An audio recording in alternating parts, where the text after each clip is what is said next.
నవోదయలో mathematics 16వ some కనుక మనం చూసినట్లయితే ఏమొచ్చారండి, మన ఛానల్లో మీకు ఈ వీడియో కనుక నచ్చినట్లయితే లైక్ చేసి నాకు మరింత సపోర్ట్ అందజేస్తారని తెలియజేస్తున్నాను.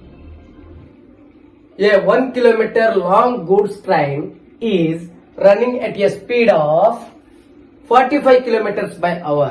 అంటే ఒక ట్రైన్ ఉందట, ఆ ట్రైన్ 45 kilometers by 1 hour అంటే 1 కిలోమీటర్ పొడవు ఉన్న ట్రైన్ గంటకి 45 కిలోమీటర్ల వేగంతో వెళుతుంది అని చెప్పేసి ఇవ్వడం జరిగింది. The time taken by this goods train to pass through 2 kilometers is. అయితే 2 కిలోమీటర్ల పొడవు ఉన్న టన్నల్ అంటే సొరంగాన్ని ఎంత టైంలో దాటుతుంది అని చెప్పేసి ఇక్కడ కూడా మనకి జరిగిందని ఏదైతే ఇచ్చాడో మనం అక్కడ ఏమి చూడండి, A 1 minute, B 2 minutes, C 3 minutes, D 4 minutes ఇవ్వడం అనేది జరిగింది. సరే మన సొల్యూషన్ చూసినట్లయితే ఫస్ట్ ఏదైతే ఇచ్చినా రాసుకుందాం. మనకి ట్రైన్ యొక్క పొడవు ఇచ్చాడు, ఎంత ఇచ్చాడు, 1 kilometer ఇచ్చాడు, అదే రాస్తాం. లెంత్ ఆఫ్ ట్రైన్ ఎంత 1 kilometer. ఓకేనా. నెక్స్ట్ లెంత్ ఆఫ్ టన్నల్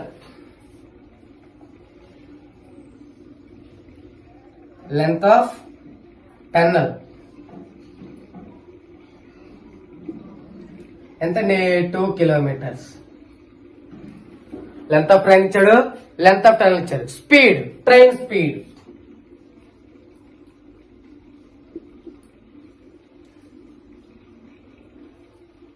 ఎంత, 45 kilometers by hour. ఓకేనా. ఇప్పుడు టోటల్ లెంత్ ఎంత వచ్చిందండి మనకి, 3 kilometers, అదే రాస్తాం. టోటల్ లెంత్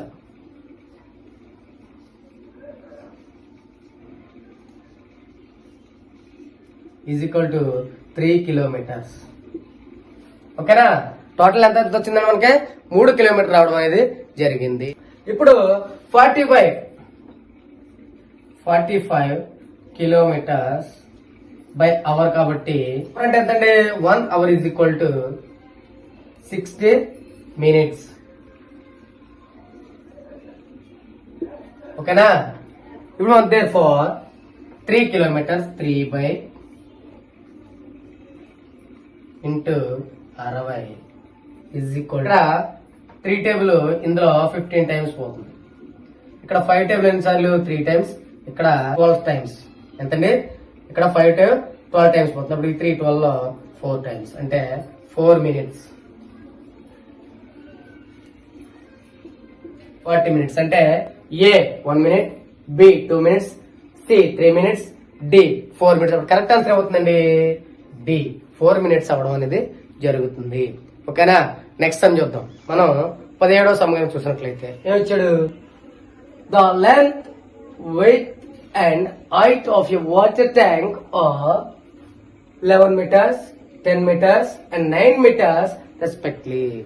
ఏమిచ్చారండి, ఒక వాటర్ ట్యాంక్ ఉందట, దాని వెడల్పు, పొడవు, ఎత్తు ఇవ్వడం జరిగింది మనకి. తర్వాత ఏమన్నాడు, the tank is filled with water up to 6 meters అంటే కింద నుంచి 6 మీటర్ల ఎత్తు వరకు కూడా వాటర్ అనేది నింపి ఉండడం జరిగిందట. The empty portions of water tank అంటే ఖాళీగా ఉన్నది ఎన్నో వంతు అంటున్నాడు. మీరు బాగా గమనిస్తే ఫస్ట్ మనం క్వశ్చన్ బాగా చదవాలి. చదివిన తర్వాత వాడు ఏం అడుగుతున్నాడు చూసేది మనం చేయడం అనేది జరగాలి. ఓకేనా. ఇప్పుడు మనం ఫర్ ఎగ్జాంపుల్ మీకు ఒక రఫ్ డయాగ్రామ్ అనేది వేస్తాను చూడండి. వేస్తే ఫస్ట్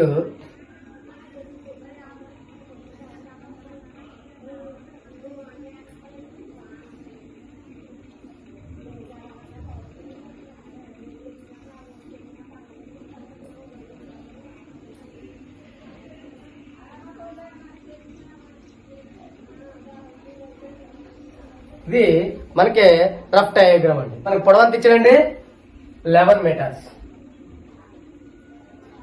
తర్వాత విత్ ఎంత ఇచ్చాడు 10 meters. తర్వాత ఇదంతా పొడవ ఎత్తు ఎంత ఇచ్చాడండి 9 meters. మనకి ఈ విధంగా వాటర్ ట్యాంక్ అనేది ఇవ్వడం జరిగింది. మరి అప్ టు వాటర్ ఎంత వరకు నింపుతున్నాడు 6 మీటర్స్ అంటే ఇక్కడ వరకు చూసుకున్నాం. అంటే ఇది 6 మీటర్స్, ఇదంతా వాటర్ అన్నాడు అన్నమాట. ఇలా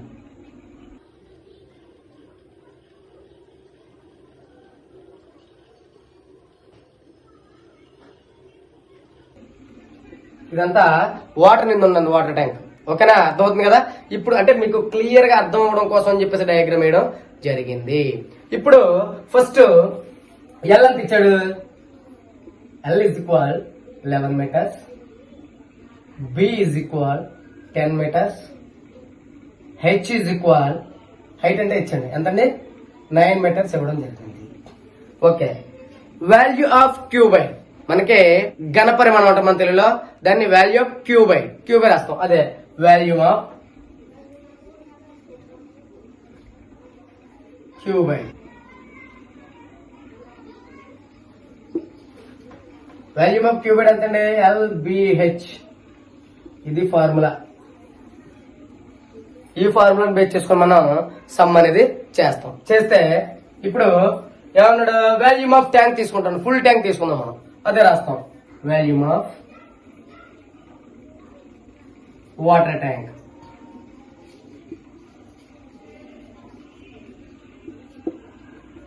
ఎంతండి, ఎల్ అంటే ఎంత 11 మీటర్స్ ఇంటూ 10 మీటర్స్ ఇంటూ 9. మనం ఇది మల్టిప్లికేషన్ చేసినట్లయితే చేయండి. 11 10 ఎంతండి, 11 ఇంటూ 10 ఈజ్ ఈక్వల్ టు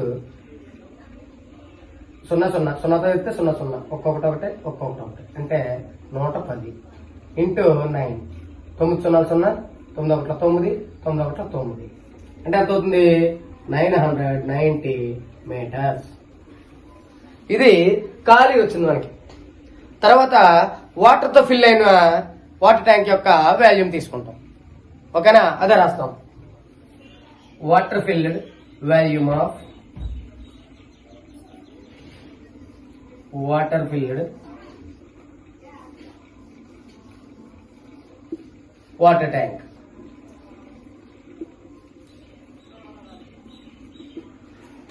మనకి అక్కడ ఎంత ఇచ్చాడు చూడండి, ఎల్ ఈజ్ ఈక్వల్ ఎంత ఇచ్చాడు అండి, L is equal 11 metres, B is equal 10 metres, H is equal ఎంతండి మనకి మిగిలింది 6 మీటర్స్. ఓకేనా, సేమ్ మళ్ళీ సేమ్ ప్రాసెస్. వాల్యూమ్ ఏంటంటే L into B into H అంటే 11 ఇంటూ 10 ఇంటూ 6. అప్పుడు ఎంత అవుతుందండి, సేమ్ మళ్ళీ 11 చేత 10ని పంపిస్తే 110 ఇంటూ 6 066 అంటే 660 అవుతుంది. ఇప్పుడు మనకి ఎంటీ పార్ట్ కావాలి, అది చూద్దాం. ఆ ఫుల్ ట్యాంక్ తీసుకున్నాం, అలాగే వాటర్ నిండి తీసుకున్నాం. మరి ఎంటీ ట్యాంక్ ఉంది కదా, అది రాస్తాం. Empty part of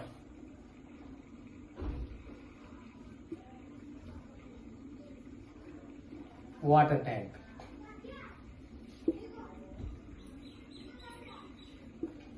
empty part of water tank చూస్తే చూడండి, ఇచ్చిన మనకి ఫుల్ ఎంత 990 మీటర్స్ మైనస్ 660 మీటర్స్. మన నీటితో ఉన్నది మనకి ఎంత వచ్చిందండి 660 వచ్చింది. అది మైనస్ చేస్తే 990 మైనస్ 660 తీస్తే 033 అంటే 330 మీటర్స్ రావడం మనకి జరిగింది. ఎందుకంటే 303 మీటర్స్ రావడం జరిగింది. ఇప్పుడు empty properties of water tank. Empty properties of water tank.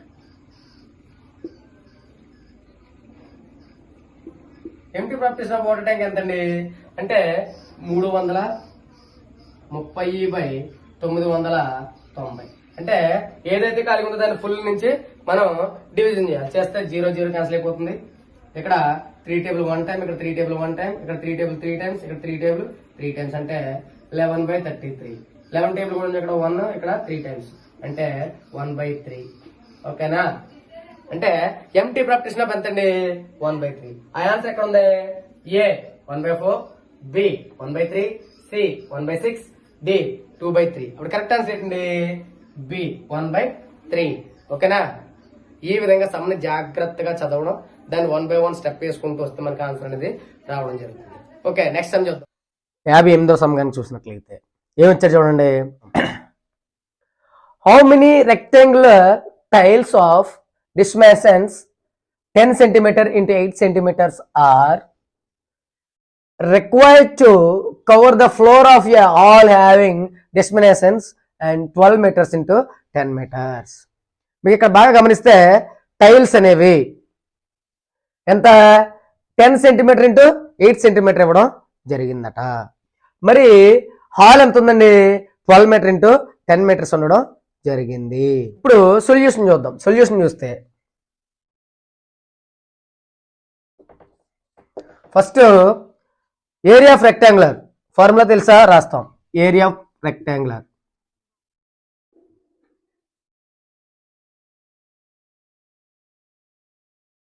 ఏంటండి? L into B. ఈ ఫార్ములాని బేస్ చేసుకుందాం. ఫస్ట్ టైల్ రెక్టాంగులర్ మనం చూసుకుందాం. చూసుకుంటే ఏం రాస్తాం? Area of tile. Area of tile. Area of tile అంటే ఎంత? టైల్ ఎల్ ఎంత ఇచ్చాడు మనకి? 10 centimetres. L is equal to 10 centimetres, B is equal to 8 centimetres. దాన్ని ప్రొసెస్ చేస్తే 10 ఇంటూ 8 ఈజ్ ఈక్వల్ టు 80. ఎంతండి? 1880. ఓకే, వస్తుంది కదా? రాస్తే 80 స్క్వేర్ సెంటీమీటర్స్. మనకి టైల్ ఏరియా వచ్చింది. ఇప్పుడు హాల్ ఏరియా తీసుకుంటాం. అదే రాస్తాం. Area of hall. Hall area of hall అంటే ఏరియాకి ఎంత ఇచ్చాడు? 12 metres. L is equal to 12 metres, B is equal to 10 metres. రాస్తే ఎల్ ఇంటూ బి సేమ్. ఈ ఫార్ములా బేస్ చేసుకుంటే 12m into 10m is equal to ఎంత అవుతుందండి? 12 10 0 0 0 0 1 2 2 1 1 అంటే 120 మీటర్స్. 120 మీటర్స్ మనకి టైల్ ఏరియా వచ్చింది. అలాగే ఏరియా ఆఫ్ హాల్ వచ్చిందండి. ఓకేనా? ఇప్పుడు మనం ఈ 120ని స్క్వేర్లోకి మార్స్తే 120 ఇక్కడ మీటర్ ఉందా, ఇక్కడ సెంటీమీటర్ ఉంది, కాబట్టి మనం సెంటీమీటర్లో మార్చాలి. అంటే centimetre is equal to 1 metre is equal to 10,000 centimetres. ఆ విధంగా చూస్తే ఇంటూ 10,000 10,000. ఇప్పుడు మనం నెంబర్ ఆఫ్ టైల్స్ తీసుకుంటాం. మనకి ఎన్ని టైల్స్ పట్టినవి కావాలి కదా, అదే రాస్తాం. Number of tiles.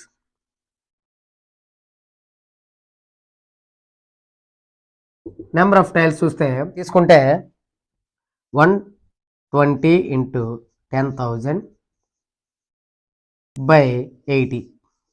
0 0 క్యాన్సిల్ అయిపోయింది. 8 ఇందులో 2 4 టైమ్స్, ఇందులో 60 టైమ్స్, మళ్ళీ 2 టేబుల్ ఇందులో 2 టైమ్స్, ఇందులో 30 టైమ్స్, 2 టేబుల్ ఇందులో 15 టైమ్స్. అంటే 15 ఇంటూ 1000 ఈజ్ ఈక్వల్ టు 15,000. ఓకేనా? 15,000 ఎక్కడ చూడండి? ఏ 12,000, బి 15,000, సి 10,000, డి 18,000. అప్పుడు కరెక్ట్ ఆన్సర్ ఏంటండి? బి 15,000. ఓకేనా? నెక్స్ట్ టైం చూద్దాం. 19 లెక్కను చూసినట్లయితే చూడండి ఏమి ఇచ్చాడు? 360 grams is what happened of 3 kgs. మన సొల్యూషన్ కనుక చూస్తున్నట్లయితే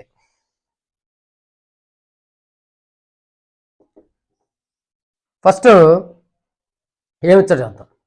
1 గ్రామ్ మనకు తెలుసు కదా మీ అందరికీ. 1 kg ఈజ్ ఈక్వల్ టు ఎన్ని గ్రామ్స్ అండి? 1000 గ్రామ్స్. ఓకే, తెలుసు కదా. వాడు ఏమి ఇచ్చాడో రాసుకుందాం. అంటే 360 grams ఇచ్చాడు is equal to 3 kgs. 3 kg అంటే ఎంత అవుతుందండి? 3000 గ్రాములు. 3 kg is equal to grams. ఇది బేస్ చేసుకుంటే 3000 గ్రాములు అదే రాస్తాం. రాస్తే 360 బై 3000 ఇంటూ 100% తీసుకుంటున్నాం మనం. ఓకేనా? అర్థమవుతుంది కదా? ఇప్పుడు 2 zeros క్యాన్సిల్ అయిపోతాయి. ఈ జీరో క్యాన్సిల్ అయిపోద్ది. అప్పుడు 36/3 చూస్తే ఇందులో 3 టేబుల్, ఇందులో 12 టైమ్స్, ఒక 3 3 2 3 6 అంటే 12%. అర్థమవుతుందండి? 12% ఎక్కడ ఉంది? ఏ, బి లేదు, సి లేదు, డి లేదు. అప్పుడు కరెక్ట్ ఆన్సర్ ఏమవుతుంది? ఏ అవుతుంది. ఓకేనా? ఇలా కంగారు పడకుండా చూడండి. నెక్స్ట్ సమ్ చూద్దాం. లాస్ట్ సమ్ 60 సమ్ కనుక మనం చూసినట్లయితే సొల్యూషన్ చూసినట్లయితే ఫస్ట్ ఆన్ డివైడింగ్ ఎంత ఇచ్చాడండి? 4.239 ని 0.9 చేత డివైడ్ చేస్తే ఎంత వస్తుంది అని అన్నాడు.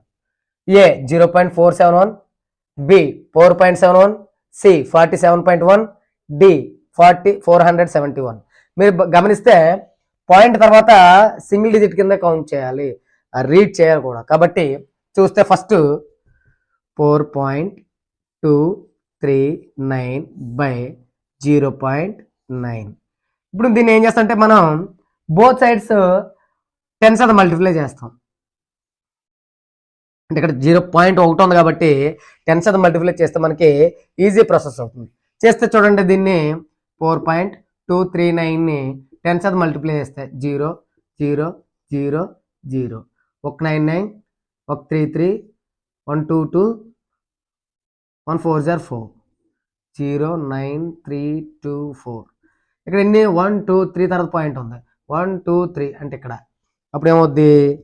42.39 మళ్ళీ 0.9ని 10 మల్టిప్లై చేస్తే 0 0 9 1 సారీ 0 0 9 0 అంటే ఇక్కడ పాయింట్ ఎన్ని ఉంది? ఒకటి పెడతాం అంటే ఏమవుతుంది? 9. ఓకేనా? ఇప్పుడు దీన్ని డివిజన్ చేస్తే 42.39ని 9 చేత డివిజన్ చేస్తే ఎంతండి? 4 9s are 36.